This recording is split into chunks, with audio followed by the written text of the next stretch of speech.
Tuesday, that time of the week when we, bring in a fund manager and get his views on the markets, also on an accomplished fund from a specific fund house. Today, we're talking about Axis Equity from Axis Mutual Funds, and Chandresh Nigam, Head Investments of Axis AMC, joins us on the show right now.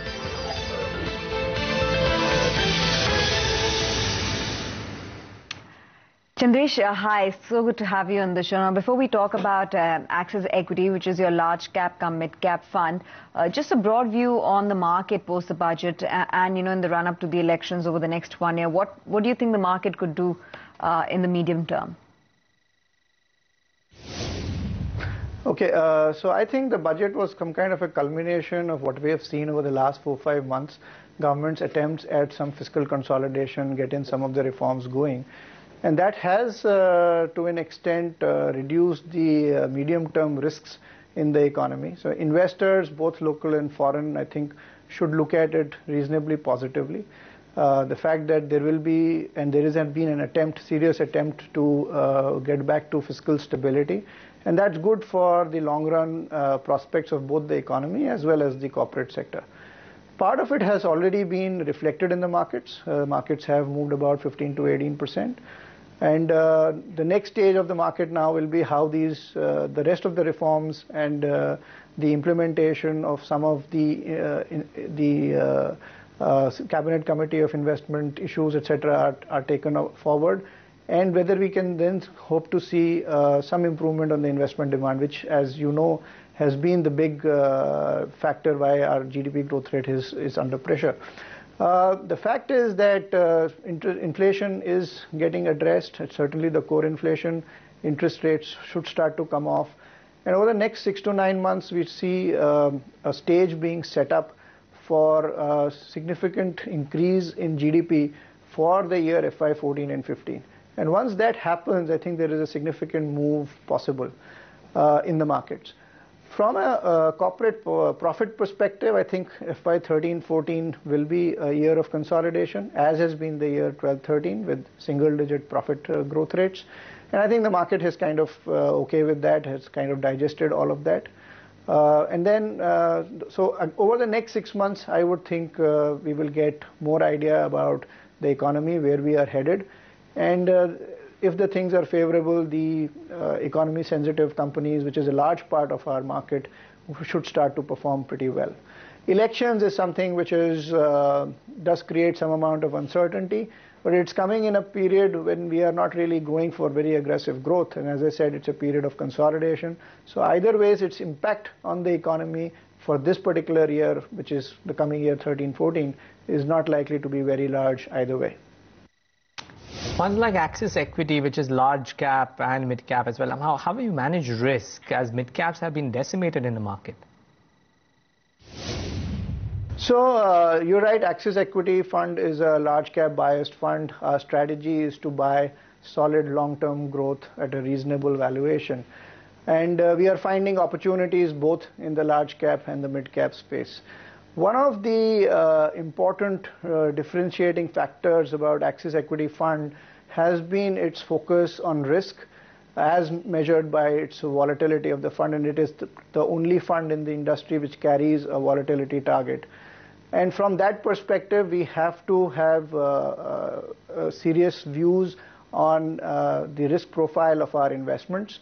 So we have been, when the mid-cap looked very attractive and the risk seems lower in terms of their business performance, that's when the portfolio adds on to mid-caps.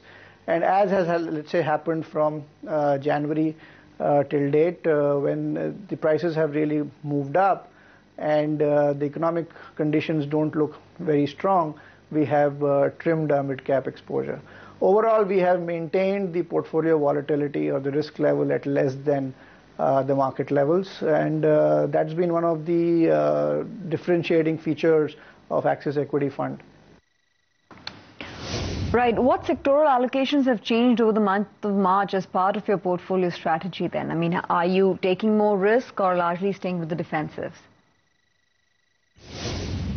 So if you look at the portfolio of Axis Equity Fund, I think the top 60 or 70% of the portfolio has remained largely stable. the strategy has been to buy great long-term wealth-creating businesses, and so those names, the top 10 or 12 or 15 names, have virtually remained the same. As I just mentioned, the changes in the portfolio have been on the mid-cap side, more as a view to cut risk in the markets, and that process kind of continues in March.